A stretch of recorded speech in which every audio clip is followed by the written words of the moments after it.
Yo, what's up everybody? Welcome back to Daily DVR. This was not my original intention to make this video today, but this is what I ended up doing, so I'm just gonna go with it. It was really rainy here today, and basically my front yard was literally underwater, yet 15 miles away by Pablo's house, it's perfectly dry. So I took a drive up there and kind of flew around in this park by his house, and what I did before I went was if you watched my review on the 2040 props from yesterday, I mentioned that I was thinking about adjusting the PID for the new prop because it flew a little rougher. So I did add some P gain and some D gain, and this thing flies really smooth with these props, really smooth. So that's number one. On 3S, I would say even maybe smoother than the 2035s and a little more tunable because you can add some P and some D, and you don't have to worry about the motors getting so hot. Now, Lizard has 6,000 kV motors, which is a little bit on the low side for 2S. And I think on 2S, I'm going to say these were really smooth as well, but I'm starting to feel like there's a little bit of a lack of thrust on 2S. So at least with this motor pairing, 1104, 6,000 kV, I'd say that these work better. The 2040s are better on 3S, but maybe the 2035s are still better on 2S. There were a couple of times when I was flying on 2S, and I'll show you the DVR, where I just felt like I was running out of thrust and didn't have enough. And I don't really feel that way on the 2035s on 2S on the Lizard. So something to think about. Yeah, definitely like these better on 3S, and they're really smooth overall. I did get in a little bit of a tangle with a tree, and I'll leave that in the DVR footage for you to see. And maybe the props I can't even notice. I don't know. We'll see how they hold up. I have a sneaking suspicion they're not going to be as durable. They just don't feel like it, but I've yet to even really bend one or do anything to them. So far so good. And then at the very end, I'll throw in, Pablo had his first FPV flight today, fly a little tiny whoop.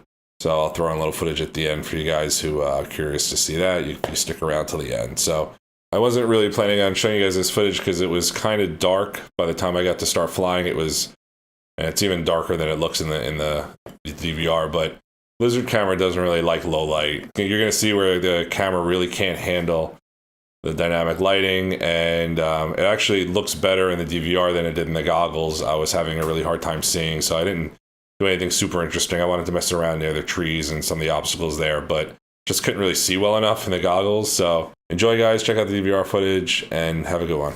Thanks for watching.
at the place you call here and now.